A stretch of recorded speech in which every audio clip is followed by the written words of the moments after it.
O eto, kilalanin po natin at paliwanag ng ilang senador kung bakit nila sinuportahan ang resolusyon na ilagay sa house arrest si FPRRD. At mayroong tatlong senador na ayaw nila, nag-vote ng no. Teka lang, yung mga nag-vote ng no, mga dilaw yun ah. E paano naman yung mga pula na ayaw sa mga Duterte? Mukhang nalilito na sila. O ito, panoorin po natin ang video ng bawat senador na nagpaliwanag dyan, lalo na kay Senator Robin Padilla. Ito yung video. Senator Robin Padilla is recognized. Maraming salamat po, Ginoong Pangulo, at sa ating pinunong mayorya. Una po sa lahat, gusto ko rin po magpasalamat sa mga senador na nagbigay po sa amin ng lakas loob upang ilapit po sa inyo itong usapin na ito. Alam niyo po, mga kasama, ang pagkakakilala ko po kay Tatay Digong, kaya po siya ay aking iniidolo. Ito pong taong ito ay matapang na tao. Nasa kanya po lahat ang katangian, parang isang katulad ko ay sumaludo. Pero dumadating po sa punto na ang isang tao ay tumatanda.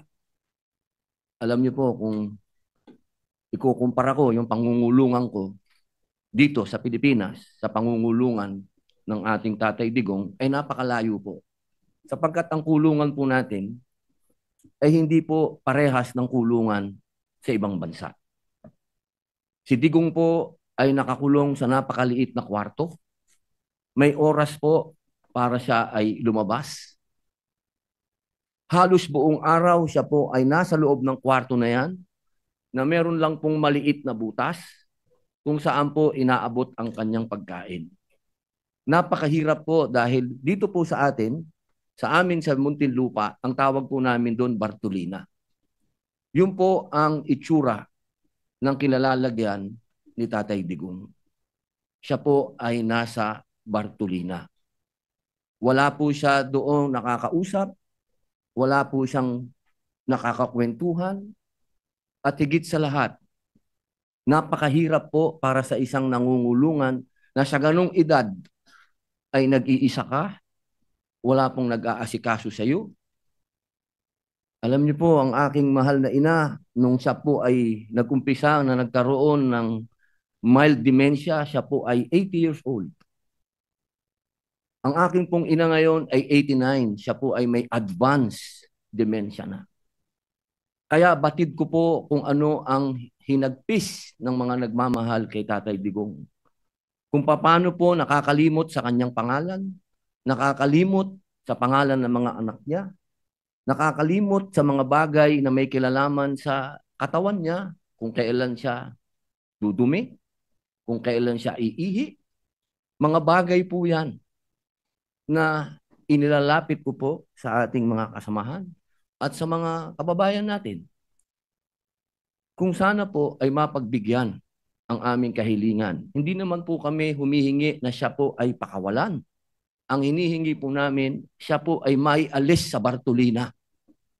Iba po ang pangungulungan sa ibang bansa sa pangungulungan sa atin. Alam ko po, batid ko po, meron pong mga katulad niya na nakulong dito sa bayan natin, na mga politiko na nakulong dito sa bayan natin. Pero iba po na hindi ka nakakulong sa sarili mong bayan. Yun lamang po, mga mahal kong kasama dito, bilang mga Pilipino, isang matandang Pilipino ang merong karamdaman sa kanyang pisikal at mental. Siguro po, sa ating mga ugaling revolusyonaryo sa pagkakataong ito, kailangan tayong bumangon at sagipin natin ang ating kababayan. Yun lamang po, maraming salamat. Majority Leader. Thank you, Mr. President. Next to sponsor the measures, no other than Senator Amy Marcos, Mr. President. Mr. President, Majority Leader, may I co-sponsor the pending resolution and herewith enter into the records portions of the September 11 defense request for an indefinite adjournment, in particular paragraphs 3, 4, and 7, to wit, All of the medical information collated leads to an overwhelming conclusion that Mr. Duterte suffers from significant cognitive deficiencies that affect his memory, his daily executive functioning, his visual constructive abilities, and his orientation to place and time. This is concluded simultaneously by a neuropsychologist instructed by the medical officer of the ICC Detention Center at the specific request of the registrar. And for this reason, the medical data presented to the pretrial chamber is neither partisan nor self-serving. For the reasons cited above, therefore, I seek your kind humanitarian consideration and the sense of judicial mercy, and urge that we plead for house arrest. Thank you. Thank you, Mr. President. Mr. President, Yes, Majority Leader. next to sponsor, Senator Jinggoy Ejercito Estrada. Mr. President. Senator Jingo Estrada is recognized. Thank you, Mr. President. Mr. President, I would like to associate myself with the sponsorship speeches of our colleagues and express my full support on proposed Senate Resolution number 144, expressing the sense of this chamber to request the International Criminal Court to hold former President Duterte under house arrest rather than in a detention facility, to uphold the principles of humanity, irrespective of political interest or other gains. Ginong Pangulo, hindi may kakaila na si dating Pangulong Duterte sa kabila ng mga kontrobersiyang bumabalot sa kanyang administrasyon ay naglingkod sa bayan sa loob ng maraming taon bilang mayor, vice mayor, congressman, at bilang kalabing-anim na Pangulo ng ating bansa. Naunawaan ko na may iba't ibang pananaw ang bawat isa sa atin dito hinggil sa naging pamumuno ng dating Pangulo. Gayunpaman, hinihingi ng pagkakataon ang habag at pagpapairal ng konsiderasyon sa lumalalang kalagayan ng kanyang kalusugan. Likas sa ating mga Pilipino ang mataas na pagpapahalaga at paggalang sa mga nakakatanda. Sila na mga tagapag-ingat ng karunungan, kasaysayan at tradisyon ng ating pamilya.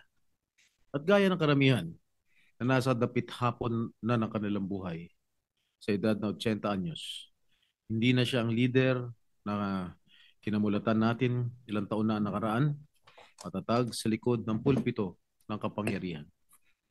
Bagkus, isa na siya ngayon na ordinaryong ama, lolo at kapwa mamamayan na humaharap sa pinakamabigat na hamon ng kanyang buhay, na higit pang pinabigat ng katandaan at karamdaman.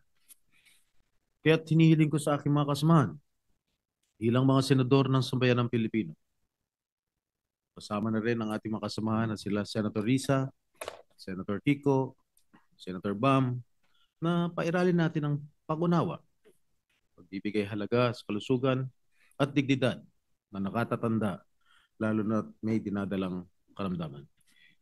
Ang pagpapasyang ito ay hindi nangangahulugan ng paglimot o pag-absuelto sa mga ipinupukol sa dating Pangulo.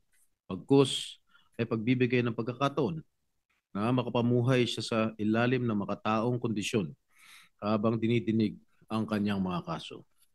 Naway manaig ang ating pagkakaisa, lasakit at pagiging makatao. Dahil higit sa lahat, siya ay isa ring kapwa Pilipino. Sabi nga ng aking ama, dating Pangulong Estrada, walang tutulong sa Pilipino kundi kapwa Pilipino. Maraming salamat po, Ginoong Pangulo. Majority Leader. Thank you, Mr. President. Last but not least, to sponsor the measure, Senator Rodante Marcoleta. Senator Dante Marcoleta is recognized.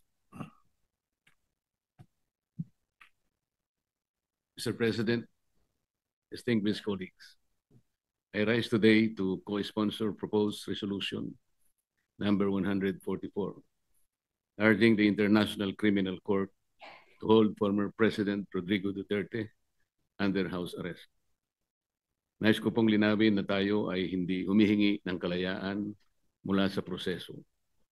Hindi rin po ito pag-uusga sa merito o katotohanan ng mga kaso laban kay dating Pangulong Duterte. Ang panawagan lamang natin ay para sa isang makataong konsiderasyon. That he be allowed to be placed under house arrest given his age and frail medical condition. Mr. President, justice must never be devoid of compassion. Accountability may be demanded, trials may proceed, but at no point should our humanity be surrendered. If the ICC truly claims to uphold the dignity of every human person, then it must not deny this humanitarian plea. Thank you, Mr. President. President, Majority Leader. yes, I'm stand corrected. Senator Joel Villanueva would like to also. Senator give us- Joel Villanueva is recognized. Thank you, Mr. President. Thank you, Majority Leader. Mr. President, please allow me to express my deepest thanks and gratitude to my colleagues in the minority bloc for pushing for this resolution that I am supporting, Mr. President. Mr. President, I am in favor of this resolution, which respectfully urges the International Criminal Court to consider placing our former president, Rodrigo Duterte, under house arrest on humanitarian grounds. Mr. President, given his advanced age and reported health concerns, this measure affirms the principle that compassion and human dignity must never be set aside, regardless of political views, regardless of political color, or even legal proceeding. Mr. President, I'm known to be not a fully supporter of the Duterte presidency. I have been the chairperson of the Senate Committee on Labor for quite a long time. And during that time, magkasama po yung migrant workers at Committee on Labor.